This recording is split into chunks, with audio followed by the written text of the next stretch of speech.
Digitisation जैसे जैसे बढ़ा है, वी ऑल नो कि the use of data, the creation of data, the storage of data, the use of data, that is increased a lot. Data बढ़ने के साथ साथ एक पैरेलल में डिस्कशन और चला है, वो है अबाउट डेटा प्रोटेक्शन राइट्स। ठीक है ना, जैसे हम्म, जीडीपीआर हमने यूरोप में सुना है, बहुत हम्म, सारे कंट्रीज में वो इन जनरल आ रहे हैं। अब क्या है कि ईमेल कैंपेन भी एक डिजिटल एस्पेक्ट है, वो उससे अछूता तो हो नहीं सकता है कि नहीं। तो हम्म, डेटा प्रोटेक्शन राइट्स से कंप्लायंस एक ऐसी जरूरत हो गई है जो मेकर और ब्रेकर हो सकता है। It can be a deal breaker also nowadays. हमें as a company, as a business, यदि आप ईमेल कैंपेन कर रहे हो तो you have to be very much aware about this, you have to be very very sensitive about this. तो GDPR जैसे regulations के बारे में अवेयरनेस, इन सबको ध्यान में रखते हुए, not in very specific but as a ball park, हमारा approach towards doing the email campaign ये कैसे डिफरेंट होना चाहिए? हाउ डू वी इंश्योर कि जो आपका ईमेल कैंपेन है वो डेटा प्रोटेक्शन राइट्स की जो जनरल एक्सपेक्टेशंस हैं, ठीक है, उससे बहुत कंप्लायंट, वो कंप्लायंस इशू को कैसे रिजॉल्व करेंगे, कैसे उसको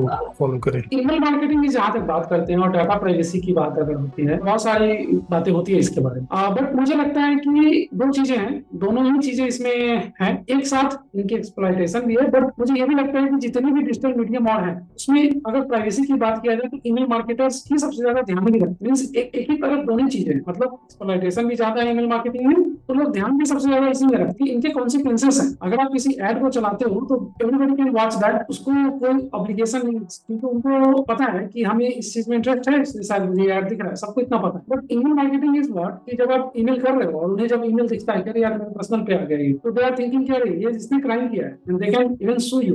लोगों को पता नहीं है। मैं ऐसा इसलिए कह रहा हूँ कि ईमेल मार्केटिंग में इतनी ज्यादा एक्सप्लॉइटेशन नहीं होती है। रीजन इज 2002 में या 2004 के आसपास ही यूएसए में कैन स्कैम नाम का एक्ट आया था, जिसका काम ही था कि ईमेल मार्केटिंग को स्टेबलाइज करना, जो हो रही उसमें स्पैमिंग थी उसको रोकना, एक लॉ के अंदर लेके आना बहुत सारी चीजों, इसलिए बहुत ज्यादा सक्सेसफुल नहीं हुआ।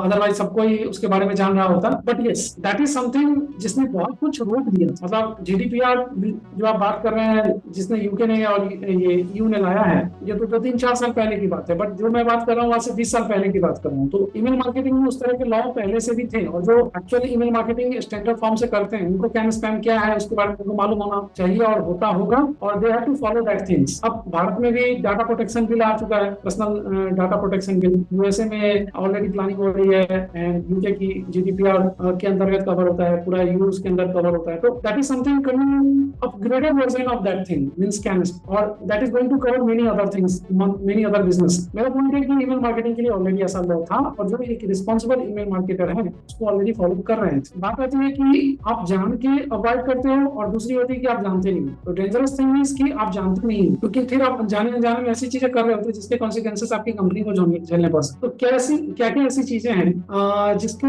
आपको हमेशा फॉलो करना चाहिए, चाहे वो जीडीपीआर हो या फिर वो कैन स्पैम हो या फिर इंडियन डाटा प्रोटेक्शन बिल हो, that will come. But we are not a lawyer. The first thing we have to understand कि we are not a lawyer and we are not going to understand it bit by bit of that particular rule. But one thing you have to always keep in mind, that whenever you are going to send somebody, you have a proper authorization, consent from the particular person, that I can name you regarding the promotion, regarding the product update, regarding the newsletter, whatever. If they had subscribed, they had a consent to send the particular email, no one can do anything for anything to you or your company. That is very important and don't need to avoid this, because मैंने कहा है कि जब आपको कुछ नहीं पता है तो एटलीस्ट इतना पता होना चाहिए, you have a consent for that particular before sending any emails. तो ये चीजें आपकी बहुत सारी परेशानियों को दूर कर देता है। और यहीं पे मैं जो एक बहुत ही पुरानी चीजों का विरोधी हूँ, मैं डेटा बाई करने के पक्ष में नहीं। मैं हमेशा लोगों को बोलता हूँ कि डोंट बाई द डेटा, क्योंकि जब आप डेटा बाई कर रहे होते हो तो यही कंसेंट जो है ना, आप इसको ब्रीच कर रहे होते हो।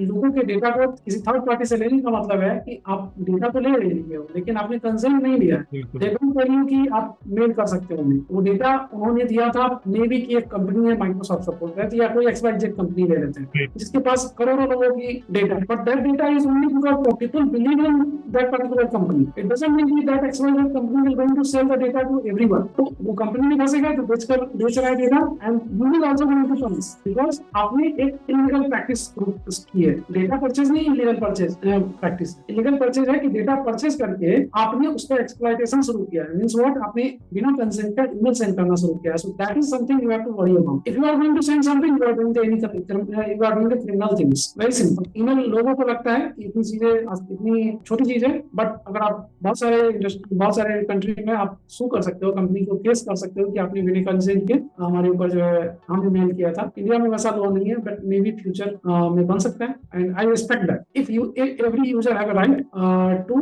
There privacy of data. The second thing is कि जब भी आप किसी के डेटा को ले रहे होते हो तो you should give him the consent, क्योंकि जीडीपीआर भी जो है वो एक लाइन में यही कहता है कि आप किसी के डेटा को यूज कर सकते हो, आप उसके डेटा को ले सकते हो, but you should tell him कि आप इस डेटा को क्या करने वाले हो। आप कोई चीज छुपा नहीं सकते हो कि मैं ये डेटा आपके ईमेल न्यूज़लेटर के लिए ले रहा हूँ और बाद में आप उसको प्रमोशन मेल भेजे जा रहे हो, आप उसको लगातार जो है सो प्रमोशन मेल भेजे जा रहे हो क्योंकि आपने उससे कंसेंट ले लिया था। बट उन्होंने कंसेंट किस लिए दिया था? उन्होंने कंसेंट दिया था आपको ईमेल न्यूज़लेटर की, बट आप उसे मार्केटिंग भेज रहे हो। तो that is something you have to keep in mind. तो ये चीजें तो बेसिक्स है ना, इसके लिए वकील होने की भी जरूरत नहीं है, हमें उसके लिए लॉयर बनने की भी जरूरत नहीं है कि हाँ चलो ये रूल पढ़ो और ये पढ़ो, ये तो हर किसी को मालूम होता है। और अगर नहीं मालूम है आपको हमारे चैनल को देखना चाहिए, that I can tell you. Third thing is कि रेगुलरली रिव्यू कीजिए एंड अपडेट कीजिए। प्राइवेसी पॉलिसी जो है हर कंट्री में अलग अलग है, तो चीजें जो बदल रही हैं तो उसको आपको ध्यान में रखना होगा। ये और ईमेल मार्केटर, जितने भी मार्केटर हैं, जो सीनियर है, कंसल्टेंट है, they took this kind of responsibility very seriously, because that is a compliance